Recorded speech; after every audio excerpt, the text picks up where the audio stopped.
But you are allowed to deport under the Alien Enemies Act. Correct. Someone who is part of a recognized terrorist organization, which MS-13 is pretty close to a terrorist organization. Yeah.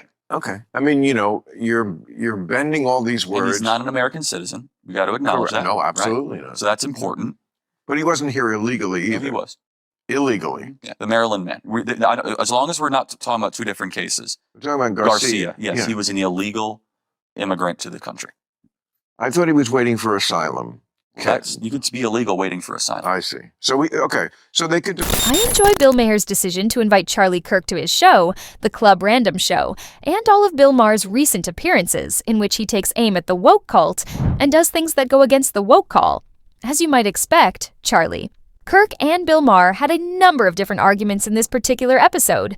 And I'm going to play you a particular clip right now in which Charlie Kirk slammed down Bill Maher for his woke talking point and woke perspective on this particular issue. Let's start with this tape, in which Charlie Kirk destroys Bill Maher on his own show, the Club Random Podcast. Shouldn't make it easier. That's crazy. Where they had drug injection sites, basically. Yeah, that's so sad. No, I know, but that was a public policy position of Seattle, Portland, and San Francisco. That's the low-lying fruit. For you right wing. No, that's a question. No, but isn't it? I want to create. It's the low-lying fruit. It's like no. Sure, it's a boundary. I want to create a boundary. And you're right. I mean, again, I'm for picking that fruit too. It's silly to help drug addicts be drug addicts and keep them on the street. It's stupid to keep homeless on the street. Oh, I totally agree. There's another way. Liberals are different than the woke. The liberal thing forever was, for compassion's sake, get them off the street. That's not the woke version. Their version is they're an endangered species. Don't touch them in their natural habitat living under a bridge. Let them defecate. Let them do whatever they want. It's their thing. And, I mean, there should be nothing more basic than a government claiming the streets. The streets are for the citizens. Then it's not to live in. Build a barracks. I mean, why are these things, maybe you can answer, why are these kind of things so difficult that you think, such common sense. Build a fucking barracks. I know homeless people say they don't want to live there. You don't have a choice. Oh, we'll get robbed there. Hire security. It's pennies on the dollar. Why is it so difficult? What is the purpose of being robbed? You are without a place to live. What on earth could you have? You could have a phone or something, I suppose, but really, is that what you're worried about? Is someone being robbed? You stand to lose very little. However, the reason that Charlie Kirk and I both agree with Bill Maher's excellent point is because it is so absurd that we are unable to recognize even the most fundamental things, like the need to remove the homeless from the streets, since doing so just makes life more difficult for everyone else. Get them the hell out of there, regardless of whether they want to be there or not. Because of the Awake Olympics, no one wants to be around that, and we can't even agree with the woke left. Additionally, there are a lot of left-wing media, figures, and people on left-wing YouTube who participate in this awakened Olympics. Fortunately, Bill Maher is not one of them. He's no longer one of them, at least. However, there are a lot of people who do play into this, which is why we are unable to do anything about it, because they are caught up in this cycle of the woke Olympics, where they have to come up with a new and improved woke take on every topic that comes up. This is the case with the homeless issue as well.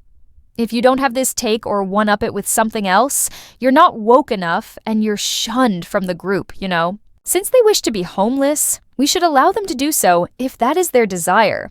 That is completely absurd. It's ludicrous, in my opinion, Bill Maher's, and, of course, Charlie Kirk's. With no real knowledge of this field, could do it. If I had people who would carry out I would say, okay, get me specs. I want to see where a place we could build it. I want to see what the barracks looks like. I want to see who works there. Is it really in the toilets, whatever? And somebody must be, Mitt Romney, somebody who did the Olympics, somebody who could come in and we know how to clean up the streets. I mean, Gavin Newsom cleaned up the streets of San Francisco when Xi Jinping showed up. I mean, it's just an act of the will. They don't want to do it. Right, like when they get the whores off the street, when the mayor is like doing one of those cleanup. Or like when the MLB All-Star Game goes to Seattle, all of a sudden it's America's cleanest city. Right.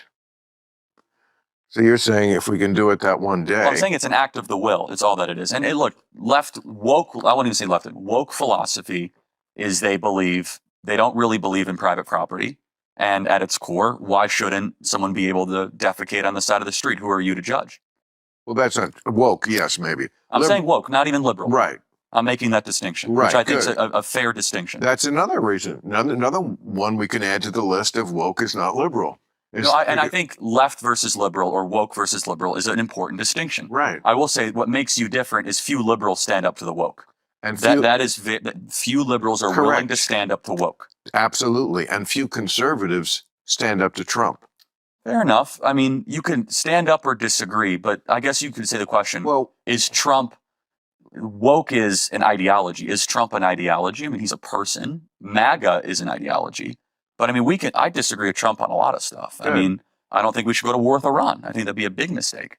Also, when you get to, we're going to send homegrown American citizens to foreign prisons. Oh, so the thing he said, you mean? Homegrown. To Bukele. Americans. No, and if he were to do that, I would support it. Great. But I think that is a one-liner that he gave to Bukele. I think that is, you met the man. Yes. Do you think he actually believes that? Like he would do that? It's worse if he does or would. It's still horrible that an American president would say that. Look me in the eye and tell me if Obama had said that, what your reaction would be. Wouldn't like it. Wouldn't like it. I think it would be a little more vitriolic than that. We'd be apoplectic. Upset. Okay. Charlie Kirk acknowledged that he didn't agree with any of Trump's remarks, but he doesn't feel very moved since he doesn't think Trump would follow through on his promises. Trump speaks with less elaboration than other politicians. Instead, he expresses his emotions honestly, which is what makes him so likable, despite the fact that it occasionally lands him in hot water. Bill Maher was correct when he argued that the majority of liberals will not oppose the awakened cult since doing so will result in their exclusion. Those who resisted woke narratives, such as Joe Rogan, Russell Brand, and now Anna Kasparian, were branded as alt-right or worse. Now, Bill Maher is being fired for simply meeting with Trump. Conversely, there are many Republicans who blindly embrace Trump's actions and won't criticize him. People go crazy whenever I criticize Trump, especially when I point out that he is trailing Obama or Biden in terms of deportations.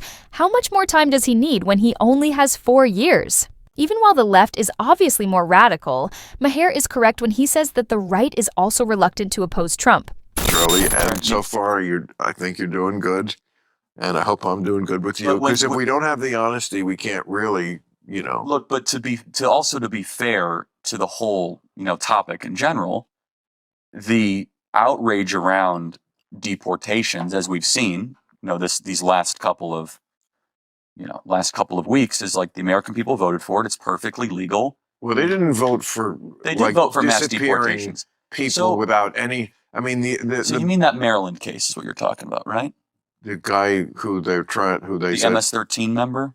Well, there's no evidence that they did not present evidence. I mean, I don't really want to get into the weeds on this one because I got to do it on my show Friday, but the Supreme Court, I guess we have to get into the weeds. There's even new evidence in the last couple of hours that you lead the conversation. You tell me how deep you want to go on it. None. Okay. I mean, but I hope that if it comes to light, let me button it up this way. I hope that if it does come to light, that there really is no evidence that this guy was a gang member, that he got swept up, which is very understandable. That when you do a sweep, when you're doing big things, yes, nothing is going to go perfect. But if it does come to light, I would hope that some Republicans have the spine to say, yeah, that's not right. This guy should not be there.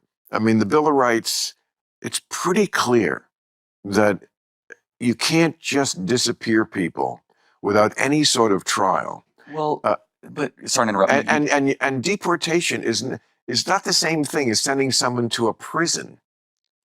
But you are allowed to deport under the Alien Enemies Act. Correct. Someone who is part of a recognized terrorist organization, which MS-13 is pretty close to a terrorist organization. Yeah. Okay. I mean, you're bending all these words. And he's not an American citizen. We got to acknowledge Correct. that. No, right? absolutely not. So that's important.